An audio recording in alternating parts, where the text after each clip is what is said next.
വൈദികനായ കർദിനാൾ കൂവക്കാടിന് പുതിയ നിയോഗം നൽകി ഫ്രാൻസിസ് മാർപ്പാപ്പ. വിവിധ മതങ്ങൾ തമ്മിലുള്ള സംവാദത്തിനുള്ള സംഘത്തിന്റെ തലവനാക്കിയാണ് വത്തിക്കാൻ നിയമന അറിയിപ്പ് പുറത്തിറക്കിയത്. സഭയുടെ മതാന്തര സംഭാഷണ ഡിക്കസ്റ്ററിയുടെ പ്രിഫെക്ട് സ്ഥാനമാണ് നൽകിയിരിക്കുന്നത്.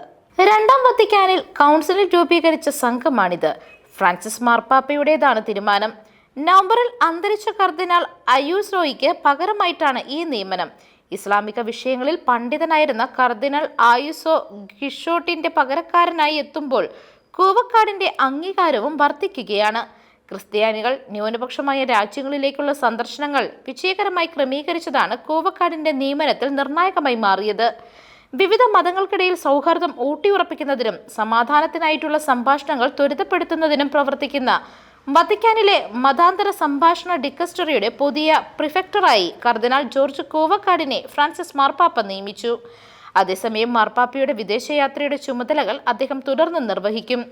ഇക്കഴിഞ്ഞ ഒക്ടോബർ 6-നാണ് സീറോ മലബാർ സഭ ചങ്ങനാശ്ശേരി രൂപതാംഗമായ മോൺസിഞ്ഞോർ ജോർജ് കൂവക്കാടിനെ കർദിനാളായി ഫ്രാൻസിസ് മാർപ്പാപ്പ പ്രഖ്യാപിച്ചത്. ഡിസംബർ 8-നായിരുന്നു സ്ഥാനാരോഹണം. ചങ്ങനാശ്ശേരി മാമൂട് ലൂർദ് മാതാ പള്ളി ഇടവക അംഗമാണ് മോൺസിഞ്ഞോർ ജോർജ് കൂവക്കാട്. കർദിനാൾ ജോർജ് ആലഞ്ചേരിക്കും കർദിനാൾ ബസേലിയോസ് ക്ലീമീസിനും പിന്നാലെയാണ് ഒരു മലയാളി കൂടി കത്തോലിക്ക സഭയുടെ ഉന്നത പദവിയിലേക്ക് എത്തിയത്. സീറോ മലബാർ സഭയുടെ ചങ്ങനാശ്ശേരി അതിരൂപതാംഗമായ കൂവക്കാട് 2006 മുതൽ വത്തിക്കാനിലാണ് സേവനം ചെയ്യുന്നത്. ഇന്ത്യൻ സഭാ ചരിത്രത്തിൽ ആദ്യമായിട്ടായിരുന്നു വൈദികരിൽ നിന്നും ഒരാളെ നേരിട്ട് കർദിനാൾ പദവിയിലേക്ക് ഉയർത്തിയത്. സെന്റ് പീറ്റേഴ്സ് ബസിലിക്കയിൽ ഡിസംബർ 8-ന് നടന്ന ചടങ്ങുകൾക്ക് ഫ്രാൻസിസ് മാർപ്പാപ്പയാണ് മുഖ്യ കാർമ്മികത്വം വഹിച്ചത്. പൗരോഹിത്യത്തിന്റെ 20-ാം വർഷത്തിലായിരുന്നു മാർ ജോർജ് ജേക്കബ് കൂവക്കാട് ഉന്നത പദവിയിലേക്ക് ഉയർത്തപ്പെട്ടത്.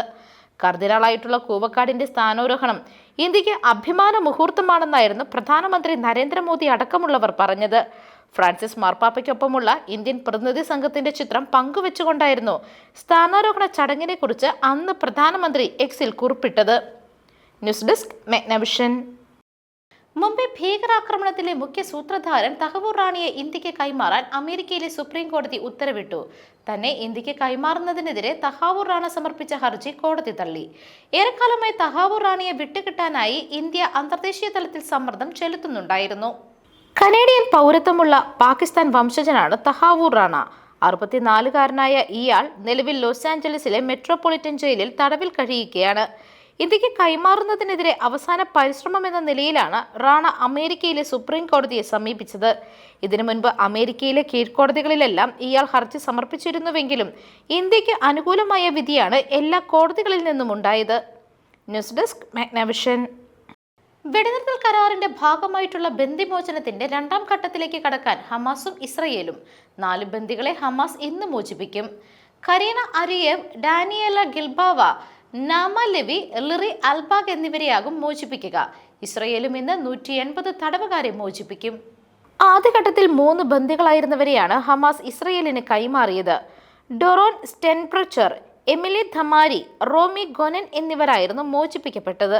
തുടർന്ന് ഇസ്രായേൽ 69 സ്ത്രീകളും 21 കുട്ടികളുമടങ്ങിയ 90-അംഗ സംഘത്തെ മോചിപ്പിച്ചിരുന്നു. അതിനു മുൻപായി ജയിലിന് മുൻപിൽ നിലയുറപ്പിച്ച ബന്ദികളുടെ ബന്ധുക്കൾക്ക് നേരെ ആക്രമണമുണ്ടായി.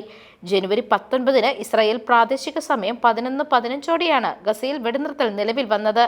നിശ്ചയിച്ചതിലും 3 മണിക്കൂർ വൈകിയാണ് വെടിനിർത്തൽ യാഥാർത്ഥ്യമായത്. പ്രാദേശിക സമയം രാവിലെ 8:30-ഓടെ കരാർ നടപ്പിലാക്കുമെന്നായിരുന്നു ആദ്യത്തെ ധാരണ.